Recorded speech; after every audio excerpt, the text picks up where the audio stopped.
Hey guys, welcome to my new 5-bedroom Luxe property. This is in a suburb of a major city. Pretty much how I got this was I utilized my reverse arbitrage method. So I had my virtual assistant call up a ton of landlords in the city, and we pretty much found this landlord that wanted to work with us. He owned several gas stations, in fact 30 of them. So he's already very used to corporate tenants, right? So when we came in, he actually was living in this house. I came in, had dinner with him, I spoke with him, and he was willing to work with us, because he already knows how to work with a corporate tenant. So when you speak business with someone who's a business owner, it's very, very easy to land a deal, right? So he was pretty much ready to play ball without even having to do any research on my company. In fact, he didn't even run a corporate credit check. He just wanted to do business based on a personal relationship. So that's very, very powerful. If you can meet a landlord in person, take him out to lunch, to dinner, etc., you'll go very, very far, right? Even if they're part of a company that doesn't have any short-term rental allowances or doesn't allow short-term rentals on paper, or so they say, the rules can always be bent, if there's a relationship there. If someone likes you, they want to do business with you, they can change their own rules or they can make something happen. Let's take a look at this house, do a quick tour. Again, this landlord was living here. So, I kind of like the furniture he already had. So I asked him to leave some of it in here for us. So it's pretty much half furnished.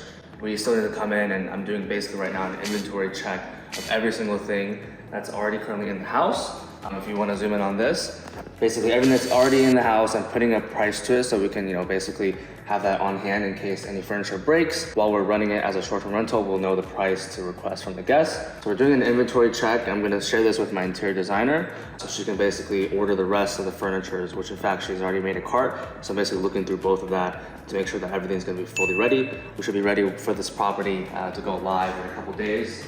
He took pretty much all the silverwares and the kitchenware, so we need to replace that. This is basically all the furniture that he left in the kitchen. It's like a dining table, one bar stool, and he left the couch here, the rug, and took the TV, so we need to furnish that. Pretty much a very, very large backyard. So this is going to be catered towards families that are staying here on a midterm basis, but also a short-term basis. This particular city, there's going to be a resort opening up here, so there's going to be some shorter-term travel during the summer throughout. It's a very fast-growing suburb, so we're going to be hosting a lot of families that are looking to basically travel the city. We're here for work. Very large backyard. Probably going to keep this porch, keep the grill. That TV needs to be replaced. We'll take out the fire pit and the wood. And we'll put some sort of like play site here, maybe like soccer goals, soccer posts. Put like a play site here as well, some games. That way people can entertain. And also I want to put a larger patio set here, just for people to be able to entertain, bring in a family here with kids.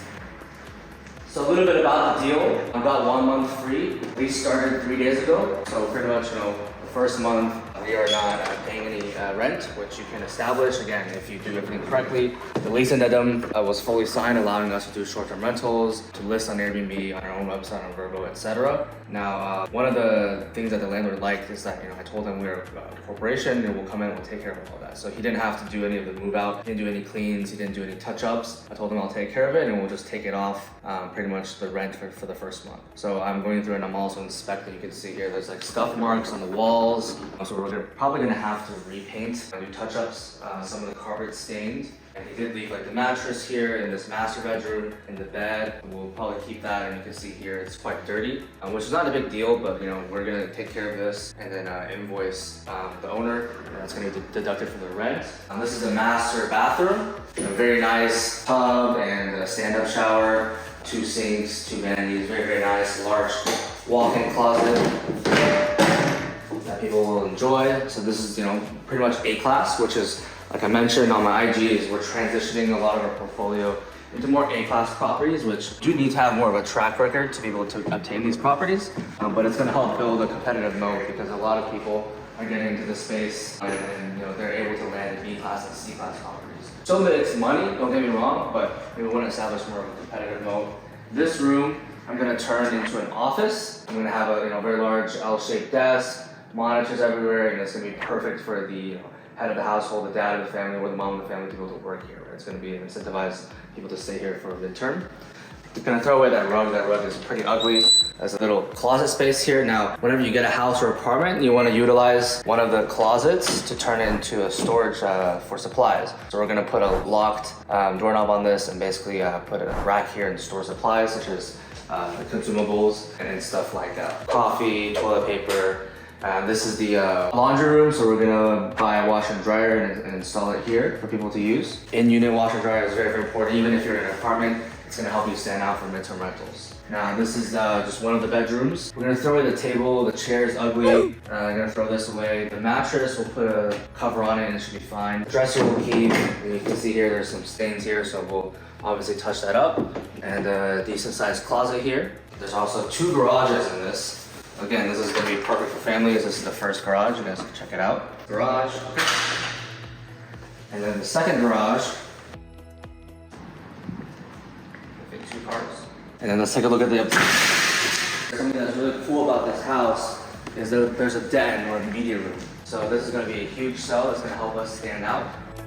So right here is the media room. There's already a projector and a screen. We probably have 2 layers of couches, so 1 couch here and 1 couch here, and some decor along the sides. Besides that, this room is pretty ready. There's already speakers installed to with surround sound. This is going to be super nice. Closet to house the audio. But besides this, there's a couple other bedrooms I want to show you guys. So this is the second living room. You know, we'll put a TV here. I'll probably throw that away. That doesn't do much. Set it up as another living room, another living space. Make sure that the couch here can be converted into a sofa bed. We can sleep more people. This is the other bedroom. This is the final bedroom. It's already, you know, pretty furnished. Already has a mattress, the bed frame. If you want to come in here, this is the shared bathroom for these 2 bedrooms. Sink, vanity, tub, and toilet, and another sink and vanity. The final room here, which the previous owner had converted into a little workout room. So I'm pretty inspired by that. I'll probably do the same thing. I'm gonna put an elliptical, a treadmill, a yoga mat, and maybe like a yoga ball. That way they can do some exercise in here. Obviously, with having exercise equipment, we're gonna have everyone sign the liability waiver as part of the rental agreement, which frees us from anything potentially happening while they're inside. And the other thing is during the winter, we're going to install a hot tub in the backyard so people can enjoy it. And then the final one I forgot to show you guys is the second dining space.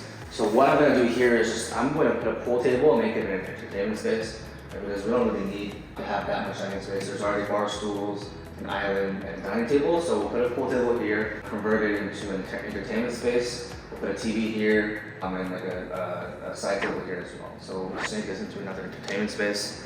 Now this property is set to do, from the comps that I saw, that one, it didn't even have professional photos, and it's not going to be furnished as well with the amenities that we plan to put. And we're also going to put like baby cribs in the bedrooms to be able to entice the families to come in. So the comps that I saw, that I ran the numbers on, it was doing about $9,000 a month in revenue. The rent on this property is $4,500 a month. So we're already at 2x rent. Now I anticipate to do better than the competition. We're going to be at around 10 to 11K per month in revenue. And so this definitely, you know, satisfies the 2x revenue to rent rule of thumb that we usually use for all the students. We signed a 3-year lease with no rent escalators per year. So the landlord liked that. I pitched it as, you know, they can lock in more occupancy.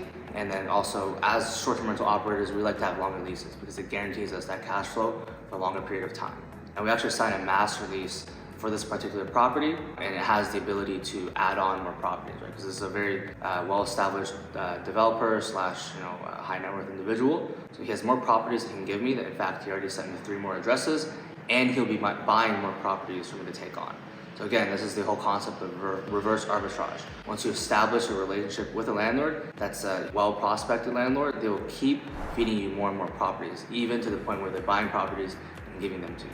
And so this is a master lease. We're gonna have the first right of refusal to purchase the home, and any other properties that we add on, it'll just be simply added onto the master lease, which already includes everything that we want, like the short-term rental addendum, as well as, you know, the 3-year terms, no rent escalator, and all of that. So if this was of value to you and you'd like to see me in real time growing my portfolio and follow along and grow your short-term rental portfolio as well, just go ahead and give me a like and follow. Comment what you like best about this and what you'd like to see in the future. Thanks.